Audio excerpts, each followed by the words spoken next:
નમસ્કાર દર્શક મિત્રો, આપ જોઈ રહ્યા છો YNN ન્યૂઝ. હું છું એન્કર અર્પિતા પટેલ. હવે જોઈએ આજના મુખ્ય સમાચાર.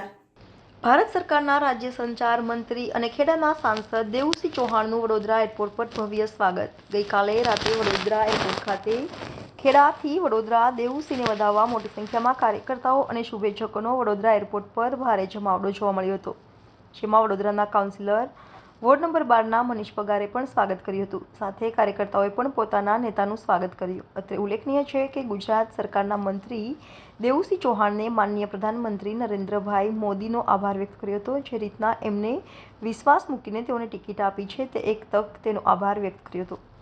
Reporter Rahul Rajput, YNN news, Vadodara.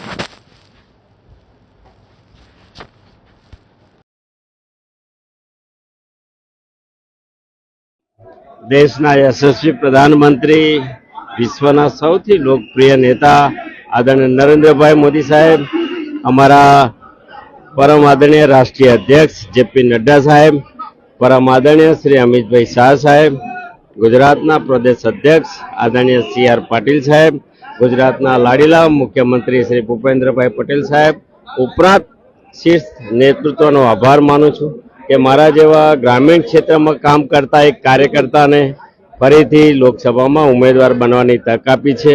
હું એવું માનું છું કે બદલતા સમયની સાથે દેશમાં જ્યારે સૌનો સાથ સૌના વિકાસની રાજનીતિ ચાલી રહી છે અને કોઈ પણ દેશના ઇતિહાસમાં આવો સુવર્ણ અવસર ક્યારે આવતો નથી. એવું 10 વર્ષથી આદરણીય મોદી સાહેબના નેતૃત્વમાં જે બદલાવનું કામ થયું છે, જે પરિવર્તનનું કામ થયું છે, જે વિકાસનું કામ થયું છે, અને તે જ ગતિથી આવનારા વર્ષોમાં વધુ ઝડપથી દેશને વિશ્વમાં શિરમોર રાષ્ટ્ર બનાવવાની દિશામાં આદરણીય મોદી સાહેબની ટીમ કામ કરી રહી છે. ત્યારે આ તક મળવી એ ખૂબ ભાગ્યની વાત છે. હું સૌનો આભાર માનું છું અને વિશેષ કરીને ખેડા જિલ્લાની જનતાનો, ભારતીય જનતા પાર્ટીના સૌ કાર્યકર્તાનો, કદાચ હું પ્રતિક હઈશ, મારો ફેસ દેખાતો હશે, પણ પ્રતિનિધિ તરીકે એ સૌનો વિશ્વાસ અને શ્રદ્ધા મારા એક નિમિત્ત તરીકે આદરણીય મોદી સાહેબે મને બનાવે છે.